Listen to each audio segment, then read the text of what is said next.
Assalamu alaikum. I hope you share my good feelings that we are coming to the close end of the course. I need not to tell you, that I have been telling you all the time, that I have missed my regular classes. But I really welcome these virtual classes also, because it has provided a chance to go through the semester, try to do our best, and I really appreciate all the attention and hard work that you people are doing in there, so that your time, your energy is not wasted at all. I appreciate it and I thank you. We are going to talk about the minorities. I'm so sorry that after women, if people who really suffer in Pakistan, for no sin or no fault of theirs, they are minorities. We are, mashallah, a population of 22 crores, and among that, we have about 8% as our minorities. The good thing about it is that these minorities, with all the disadvantages, with all the stigmatization, and with all the maltreatment that they suffer, they do not like to be identified as minorities. They would like to be identified as Pakistani nationals.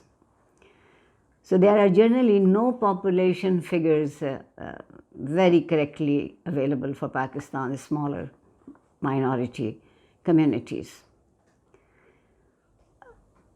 Within these communities, those who are Christians, Hindus, Ahmadis, Jains, Buddhists, Kailash, Baha'is, Parsis and Sikhs, except for the Ahmadis, they all agree on their being non-Muslims. With Ahmadis, constitutionally they have been declared as non-Muslim, but for them it is still a contentional issue.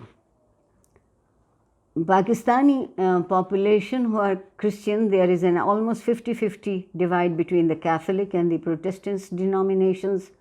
Cities like Peshawar and areas of Bahawalpur, Hyderabad, Rawalpindi and Quetta have always had a sizable number of Christians engaged in various professions in the service sector. And we must not forget the teachers and the nurses. The church organization is very similar to other South Asian countries, with a definite Pakistani cultural and linguistic embodiment.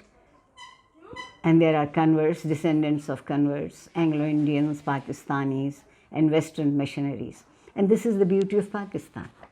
This diversity is the beauty of Pakistan, that how people really love to be identified as the nationals of Pakistan while beholding to their religion and to their customs.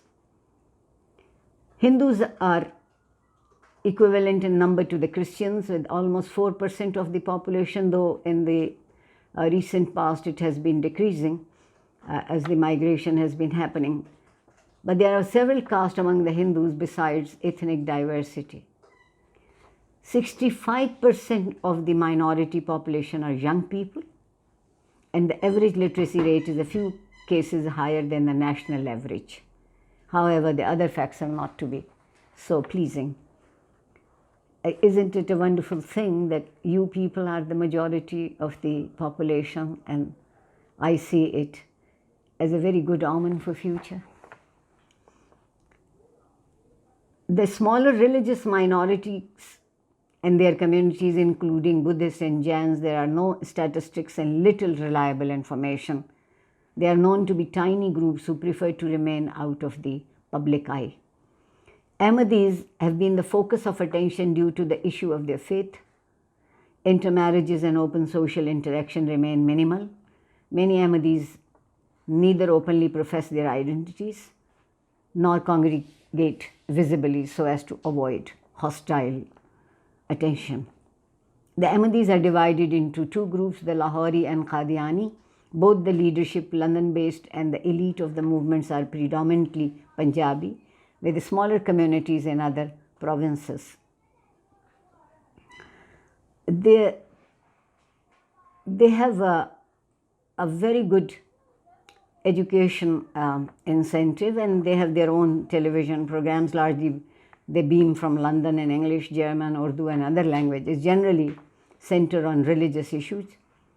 With the Urdu programs, there is a channel what they call Muslim Television Ahmadiyya, focusing on the leader Mirza Tahir Ahmad and his teaching.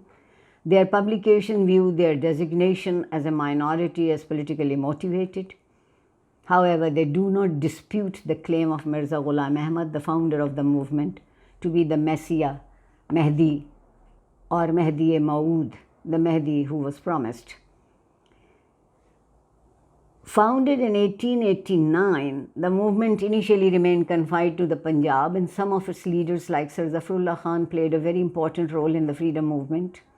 But then the tables were turned on with them with the demand to designate them as minority. And then come the minority of Sikhs. They are also mostly Punjabis with very smaller traditional communities in Karachi and NWFP. There are few Sikhs in the tribal areas who are bilingual and have a close relationship with Sikhs in Afghanistan.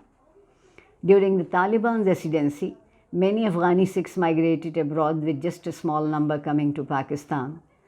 The Sikhs remain reasonably secure compared with other religious communities, as most popular resentment is reserved for Christians and Hindus. How sad.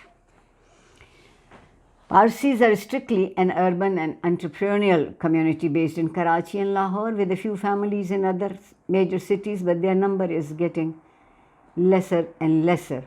But some Parsis, the famous one who can make Pakistan feel proud, Bahram Avari, the people who own Avari, and then Bafsi Sidhwa, the great literary figure who was teaching English literature at Harvard, and Dinshaws, the Markers, and the well-known columnist Ard Sher Kausji. They are the national role models. And then there are the Baha'is in general, converts, and middle-class urbanites who publish magazines and books but keep a very low profile. And the Kalash of Chitral, beautiful. Their culture is really extremely colorful, and that is one positive part of Pakistan's diversity. It is an old community who have always had a romantic fascination for the British and Pakistani popular media, and also for present-day anthropologies. There are various myths about their origin, including some regarding Greek ancestry. In the past, they ruled Chitral, although now they live in 3 small landlocked hamlets and are extremely poor. Since the late 19th century, Kalash, locally called Kafirs, as well, have been under great pressure to convert to Islam. Christians and Sikhs live predominantly in Punjab. Just under 50% of Christians live in urban areas, and Hindus live mostly in rural Sindh. Many of other smaller groups live in Karachi and Makran. Balochistan, where their spiritual center is, Koh Murad, is located. However, they are becoming less visible, fearing that they will also be designated a minority against their will. The Zikris of Balochistan, a predominantly Baloch ethnic group in Makran and adjoining areas. They are also thinking about the promised Mahdi. And most Zikris are poor peasants or nomads who enjoy coming to Koh Murad as others elsewhere enjoying visiting shrines. The question of these Zikris is that their opponents, however, believe that the Zikris do not pray regularly, that they have added an extra phrase about Mahdi to the original kalima. But these are, I think, the points of dissension with each other. Makranis in Balochistan, who are African and mixed descent, often complain of social discrimination from Baloch families because of their color and class. The Makran Shidis, literally black people, many centuries ago they were slaves, have been able to work as fishermen and workers in Karachi. Then Shia Muslims, mostly called Twelvers. Other Shias communities include Bohra, Dawoodis, Ismailis, and Khojas, and mostly settled in Punjab with a sizable presence in Hyderabad, Karachi, and Peshawar.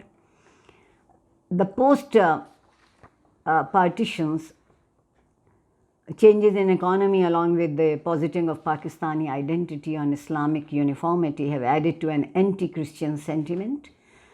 And let me add here that in Quetta there are Shias of Hazara, central Afghanistan. They come from an Iranian background, and they have been victim and they have been brutally killed.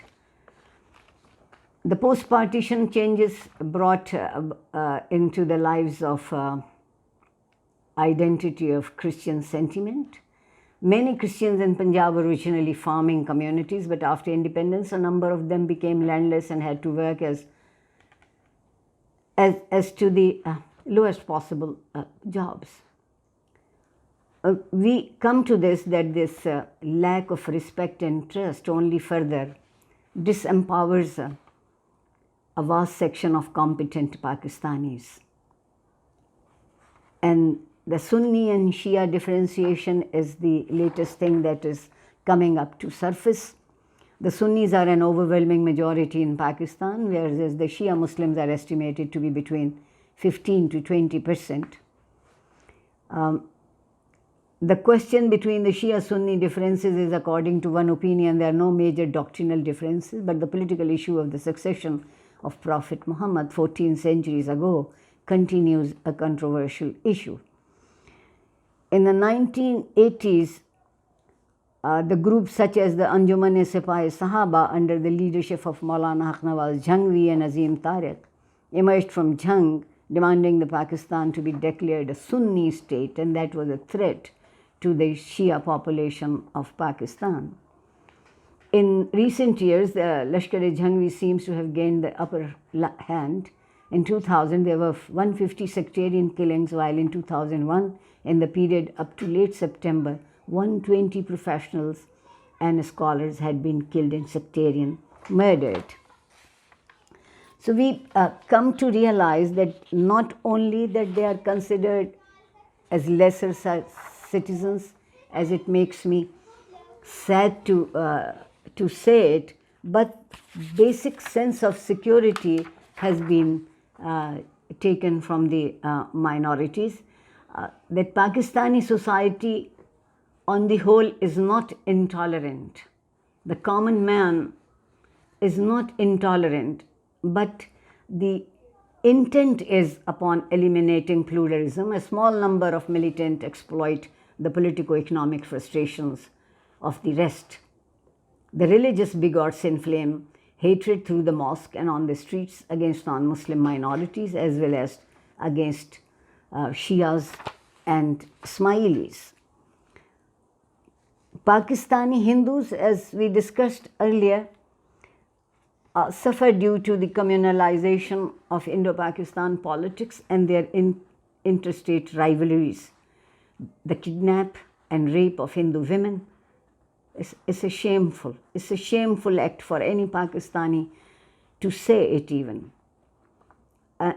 As with Hindus, Christian women have been attacked occasionally too. The rape of 7 Christian women on a bus returning from their factory outside Lahore in the summer of 2000 was widely deplored by the Pakistani community. The other thing that has hurt is the misunderstanding and misinterpretation of blasphemy law, and we have to be really very careful when we even use this word. Thank you so much.